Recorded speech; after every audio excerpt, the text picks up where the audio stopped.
Let's delve into a transformative topic. Imagine waking up each morning with a clear purpose, a sense of excitement, and a feeling that something extraordinary is about to happen. Now picture yourself getting out of bed, not because you have to, but because you're genuinely excited about the possibilities the day holds. This isn't just a fantasy, it can be your reality. What if I told you that the first few moments of your day are the most critical, setting the tone for everything that follows? What you do in those moments can either set you up for success or keep you stuck in the same old patterns. When most people wake up, their minds are flooded with thoughts about what they have to do that day, the challenges they might face, and the stress they might encounter. This predictable routine sets their body and mind into autopilot, preparing them for just another day like all the others. But what if you could break that cycle? What if you could train yourself to think and feel differently from the moment you open your eyes? The truth is, you can. The key is to use the first few moments of your day to brainwash yourself for success. You see, when you wake up, your brain is in a unique state.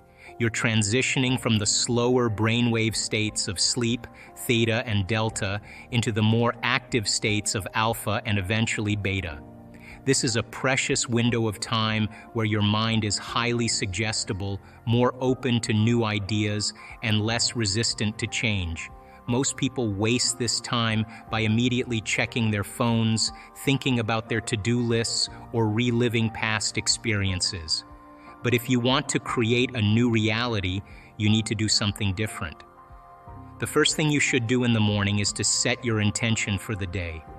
Before you even get out of bed, take a moment to think about how you want your day to go. But don't just think about it, feel it. Feel the emotions that you would experience if everything went exactly as you wanted. This isn't just about positive thinking, it's about creating a new state of being. When you combine your thoughts with elevated emotions, you begin to broadcast a new electromagnetic signature into the field. Your thoughts send out the signal, and your feelings draw the experience back to you. Now, you might be thinking, but what if I don't feel like it? What if I'm tired or stressed? This is where the real work begins. The hardest part of change is thinking greater than how you feel. When you wake up feeling tired or anxious, it's easy to fall back into old patterns of thinking and feeling. But this is precisely the moment when you need to take control. Instead of letting your body dictate your state of mind, you need to use your mind to change your body. This is where the practice of meditation comes in. If you're serious about brainwashing yourself for success, you need to make meditation a non-negotiable part of your morning routine. When you meditate, you're training your mind and body to stay present, to stay in that elevated state. You're rehearsing a new way of being, creating new neural networks in your brain, and conditioning your body to a new mind. And when you do this consistently, day after day, you start to change on a deep, subconscious level. Your brain is no longer a record of the past. It becomes a map to the future. During meditation, your goal is to disconnect from your outer world and connect with your inner world. You're not thinking about your schedule, your past, or your future. You're simply being present in the moment, allowing yourself to tap into the infinite possibilities that exist in the quantum field. And as you do this, you're creating a new state of being, a new way of thinking and feeling. You're no longer living by the same old patterns. You're creating a new reality from within. After you finish your meditation, the next step is to carry that elevated state into your day. This is where most people fall short. They might feel great during their meditation, but as soon as they step out into the world, they let the external environment dictate how they feel. But if you want to truly brainwash yourself for success, you need to maintain that elevated state throughout the day. This means being mindful of how you react to the people and situations around you. If something happens that would normally trigger a negative reaction, take a moment to pause, breathe, and realign yourself with the state you created during your meditation. One of the best ways to reinforce this new state of being is through visualization. Throughout the day, take a few moments to close your eyes and imagine yourself living your ideal life. See yourself succeeding, achieving your goals, and living with purpose and passion. But again, don't just see it, feel it. Feel the emotions you would experience if all of this were already true. The more you do this, the more you're conditioning your body to believe that this is your reality. And the more your body believes it, the more you'll start to see evidence of it in your life. Now, let's talk about the power of gratitude. Gratitude is an incredibly powerful emotion, one of the highest emotional states you can experience. When you're in a state of gratitude, you're essentially telling the universe that you've already received what you desire, even if it hasn't shown up in your life yet. This is a very important concept because it sets up a powerful feedback loop with the universe. When you act as if you've already received what you want, you're sending out a signal of abundance and positivity. The universe picks up on this signal and responds by bringing more things into your life that you can be grateful for. It's like a cycle. You feel thankful for what you have, and the universe gives you more things to be thankful for. This feedback loop helps attract even more positive experiences and opportunities into your life. So how can you use gratitude to start your day on a positive note? One simple but effective way is to practice gratitude first thing in the morning. Before you get out of bed, take a few moments to think about everything you're grateful for. It could be the comfort of your bed, the warmth of the sun coming through your window, or the people in your life who support and care about you. Whatever it is, let yourself really feel the gratitude in your heart. Visualize the things you're grateful for as if they are already fully present in your life. Feel the emotions of appreciation and thankfulness as if you've already received the blessings you're asking for. Imagine what it would be like to have everything you desire right now, and allow yourself to experience those feelings of joy and contentment. This kind of mental and emotional exercise helps to raise your vibration, which is the energy or frequency you're sending out into the world. When you start your day with this positive and grateful mindset, it can set a powerful tone for the rest of the day. It helps you approach your day with a more positive outlook and a higher energy level. Instead of starting your day with stress or worry, you begin with a sense of abundance and appreciation. This shift in mindset can make it easier for you to handle any challenges that come your way and to attract more positive experiences. Practicing gratitude doesn't have to be limited to the morning. You can incorporate it throughout your day as well. Whenever you find yourself feeling stressed or overwhelmed, take a moment to pause and think about something you're grateful for. This quick shift in focus can help calm your mind and bring you back to a place of balance and positivity. Another important practice is to review your day before it even begins. This means taking a few moments to think about what might happen in your day.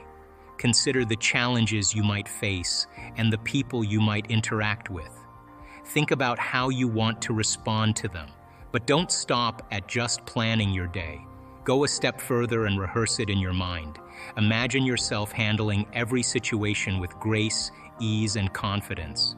Picture yourself dealing with any challenges smoothly and seeing yourself interacting positively with others. Visualize every part of your day going well, from your morning routine to your work or activities, and even your interactions with people. Feel the emotions you want to experience, like calmness, happiness, and satisfaction. Visualize yourself succeeding in every area of your life, whether it's achieving your goals, overcoming obstacles, or simply enjoying your day. This mental rehearsal is a powerful tool. When you spend time imagining how your day will go, you're actually preparing your brain and body for success. It helps set a positive tone for your day and aligns your thoughts and feelings with your intentions. By visualizing success and feeling the associated emotions, you're creating a mental blueprint for your day. This blueprint helps guide your actions and responses, making it easier for you to stay on track with your goals and intentions. Rehearsing your day also helps reduce stress and anxiety. When you've mentally walked through various scenarios, you're less likely to be caught off guard by unexpected situations. You've already mentally prepared for different possibilities, so you can handle whatever comes your way with more confidence and composure. This practice can also improve your problem-solving skills. By thinking through potential challenges in advance, you're more likely to come up with effective solutions and strategies. Another benefit of mental rehearsal is that it reinforces a positive mindset. When you visualize success and positive outcomes, you're training your mind to focus on what you want rather than what you fear. This shift in focus can boost your motivation and help you approach your day with a more optimistic attitude. It also increases your resilience, making you better equipped to handle any setbacks or difficulties that may arise. You also need to pay attention to your energy throughout the day. It's easy to start the day with good intentions, but as the day goes on, stress, fatigue, and external distractions can pull you out of that elevated state. This is why it's crucial to check in with yourself regularly. Ask yourself, am I still in the energy of success? If you notice that your energy is slipping, take a moment to step back, breathe, and realign yourself. This could mean taking a short walk, doing a quick meditation, or simply closing your eyes and focusing on your breath. The goal is to keep your energy elevated so that you can stay in alignment with the state of being you created in the morning. At the end of the day, it's important to take a few moments to reflect on how you did. This time of reflection is crucial for your personal growth and development. Start by asking yourself, did I stay in alignment with my intentions today? This means thinking about whether you followed through with the goals and plans you set for yourself. Did you act in a way that was consistent with the person you want to become? If you notice areas where you didn't quite meet your expectations, don't worry. Instead, ask yourself, where did I fall from grace? This isn't about criticizing yourself harshly or feeling guilty. It's about identifying where things didn't go as planned so you can learn from those moments. Reflecting on where you fell short can help you understand what went wrong and how you can do better in the future. Maybe you got caught up in stress or found it hard to stay focused on your goals. Recognizing these moments is the first step toward making positive changes.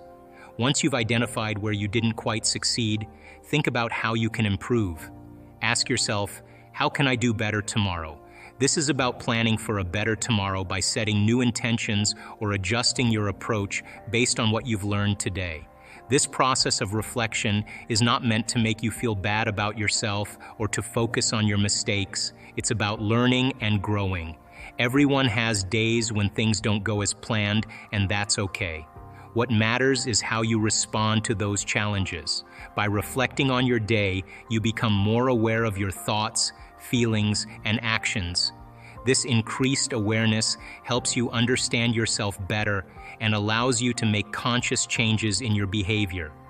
You'll begin to see that your outer world is starting to change in response to your inner world. You'll start to experience more synchronicities, more opportunities, and more success. This is not a coincidence. This is the result of you taking control of your mind, your emotions, and your energy. You're no longer living by default.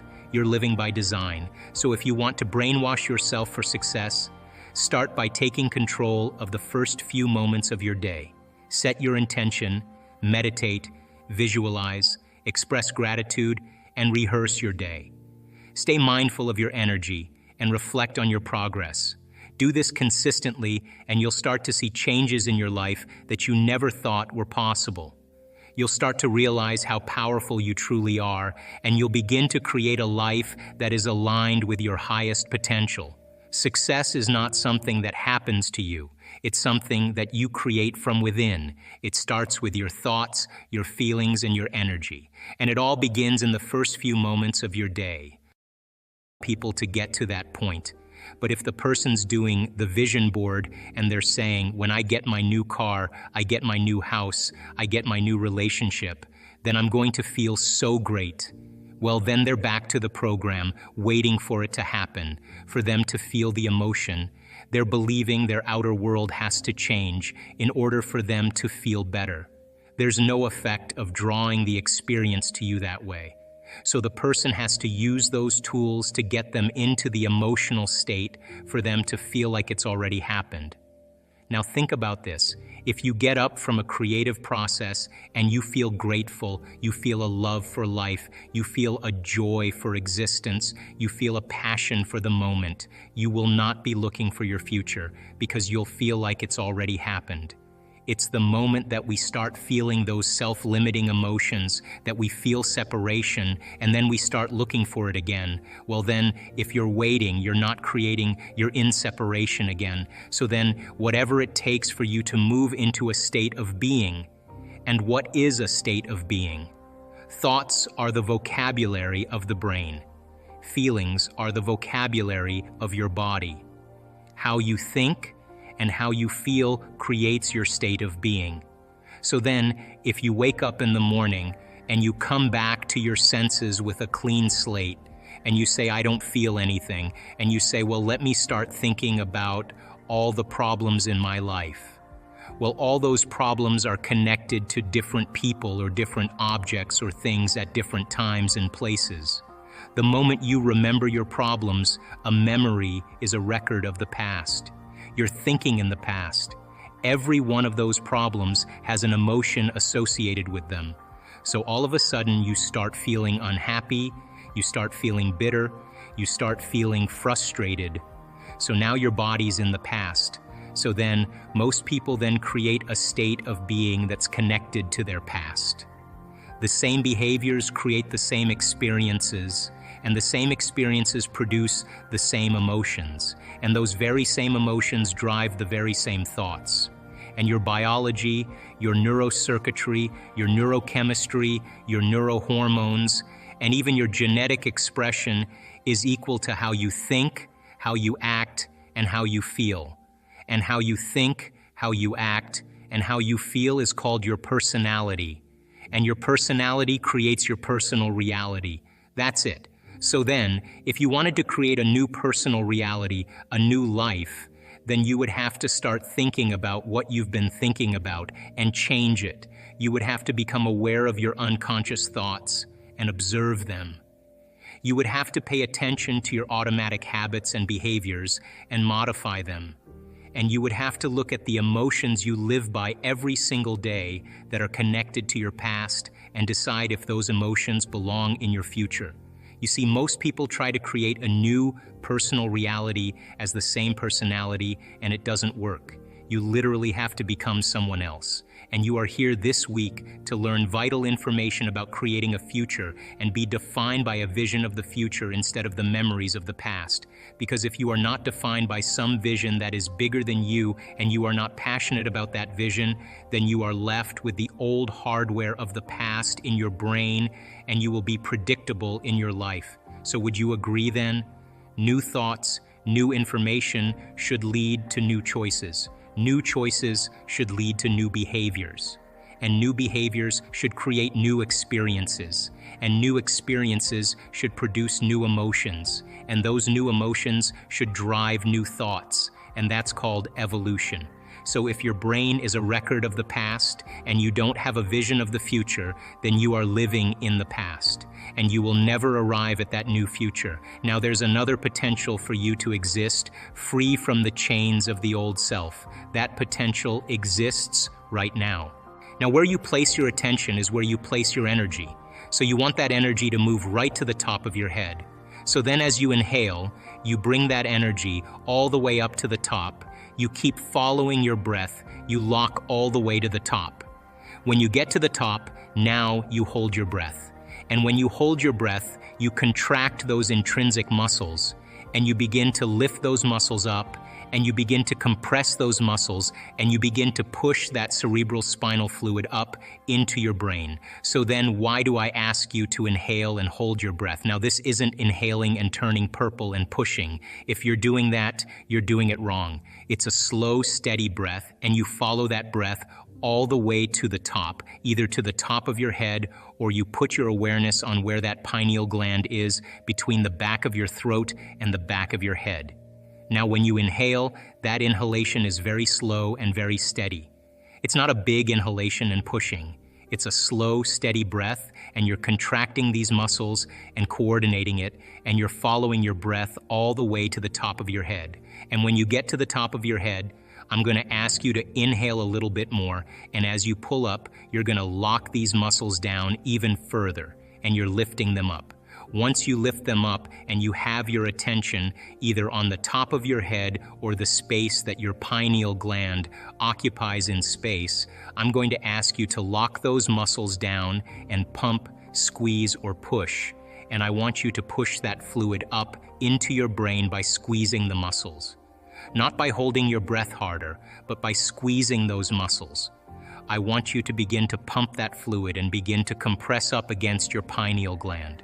When you do this breath, you have to demonstrate a will that's greater than any program.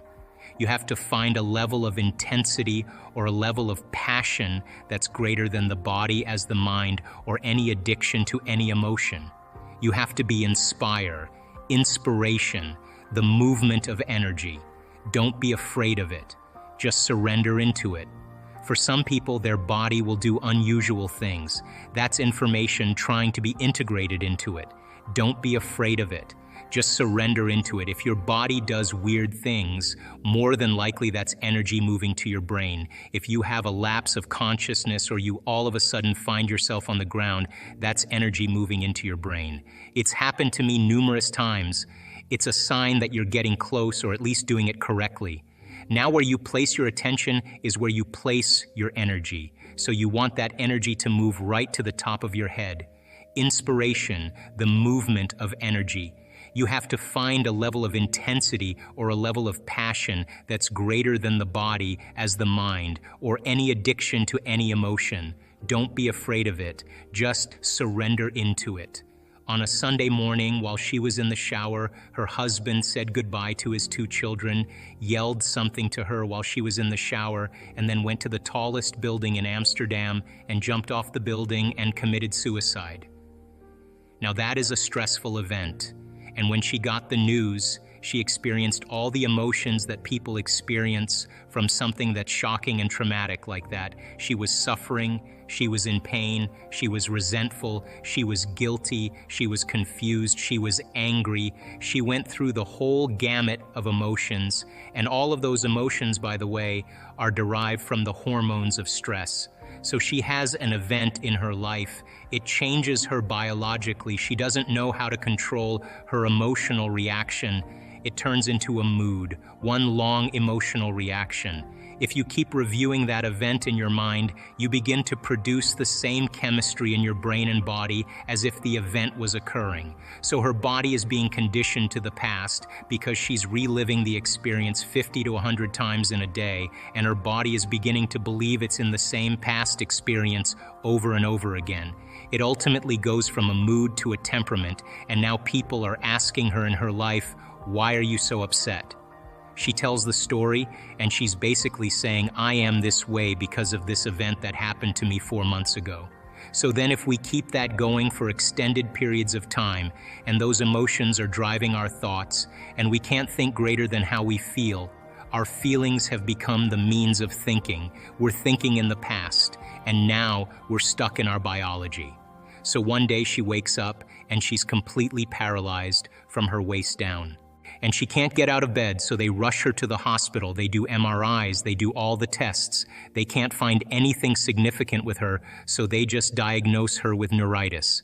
And so now she's bedridden and she cannot literally get out of bed. So now she can't work, she can't take care of her children. Her mother has to move in with her and she doesn't have any money because she's not working, and her stress levels go up. So now the condition gets worse. As her stress levels go up, it's the same chemicals of stress that are knocking the brain and body out of balance, signaling the wrong genes in the wrong way. And another few months later, she develops these huge ulcerations in all the mucous membranes of her body, in her mouth, her throat, her upper stomach, her bladder, her vagina, her anus. She's got these huge ulcers. Now she can't eat, and if she can't eat, she's knocking her body now out of chemical balance even more, and it hurts. So now she's spiraling downward, and then she finally starts noticing her symptoms getting worse, and she goes to the doctor, and they diagnose her with esophageal cancer. Now, the moment she gets the diagnosis of esophageal cancer, now she gets even more stressed, and she's in fear now, and she realizes that her children may not have a mom. And so she came to one of our workshops, and I remember specifically because she came in with crutches and a wheelchair and a walker, and she sat on the left side of the room. And it was an introductory level course, and she understood that she could change it intellectually, but she had a very big challenge ahead of her, and she realized how much she was in her past. She had a vision of her future. Like, she wasn't visualizing anything, she just got a very clear vision. And she was so excited that she went home and she did her meditation every single day. Now she understood that she had to upregulate new genes and downregulate genes that had to do with her disease, and that every day she had to knock on the genetic door. Now, the first thing I want to say is that I'm certain that there were days that she didn't feel like doing her meditation, and she did that anyway. She did it anyway. There were days where she had a tremendous amount of doubt, and she didn't think it was possible, but she did her meditations every single day. The universe only gives us what we think we're worthy of receiving, so we gotta come initiated into this and understand it. If you want to create a new life, a new personal reality, you gotta change your personality, which means you better start thinking about what you've been thinking about and changing it. You begin to become conscious of your unconscious actions or habits or behaviors and modify them. And then we have to begin to look at the emotions that we live by every single day that keep us connected to the past and decide, do these emotions belong in our future? So most people are trying to create a new personal reality as the same personality, and it doesn't work. You literally have to become someone else. And can you select a new possibility in the quantum field and begin to emotionally embrace that future every single day to such a degree that your body, as the unconscious mind, the objective mind, does not know the difference between the experience in your life that's creating the emotion and the emotion that you're fabricating by thought alone, to the degree that you begin to signal new genes and new ways to change your body to look like the experience has already happened. Now, the latest research in epigenetics says it's absolutely possible. This every day, installing the circuitry every day, conditioning the body into the emotion of the future, that your body begins to change to look like it's already happened. Now, this is where it gets fun, because now you no longer have to go anywhere to get it. If you think that your thoughts have something to do with your future, just from a theoretical standpoint, that your thoughts create your destiny, and you think 60 to 70,000 thoughts in one day, and 90% of those thoughts are the same thoughts as the day before, well, then your life isn't going to change very much as long as you're thinking the same way. If you're not being defined by a vision of the future, then you're left with the memories of the past. Is it possible then that the way you think and the way you feel can begin to produce effects in your outer world? Now, that isn't something that you swallow in one bite. It's a process of gaining knowledge. It's a process of practice. It's a process of experience. But once you start seeing those synchronicities, those coincidences, those opportunities that start to fall into place because you're experiencing change in your outer world, if you're doing the work, you're going to start paying attention to what you're doing inside of you that's producing the effect outside of you. And once you correlate the changes of what you're doing inside of you with the effect you produce outside of you, you're going to pay attention to what you did and you're going to do it again. And all of a sudden, you're going to start believing more that you're the creator of your life and less of the victim of your life. And those same thoughts lead to the same choices. The same choices lead to the same behaviors. The same behaviors create the exact same experiences, and we anticipate the same feelings or emotions from those experiences, and those emotions are the payoff that drive our very same thoughts. Well, our biology, our neurocircuitry, our neurochemistry, our hormones, and even our gene expression will be equal to how we think, how we act, and how we feel. And how we think, how we act, and how we feel is called our personality. And our personality creates our personal reality. That's it. I want people to begin to understand that thoughts are very powerful, feelings drive our thoughts, and that they can begin to create a better life for themselves once they understand some of these principles. We live in a world where often when people think about visioning the future, they vision stuff. So you have a vision of the car you want, or you have a vision of an amount of money you want, or you have a vision of a home you want, and you see this with people with their vision boards. What's your take on that? And is that the right type of visioning? And what is the right type of visioning? Well, we do so many different variations because I think people integrate information differently. And all of those cars and homes and whatever that is, they are symbols of what it looks like when a person actually arrives at this concept called abundance, right? So if those things help them to associate with something that creates a feeling of abundance, and they're building their vision board to help them to get clear on their intent, then that's fine. Because they're associating objects or things or material things that they'll say, that's when I know that I'm abundant. That's fine. Other people will say, look, abundance just means that I have more than I need, and I'm happy with that.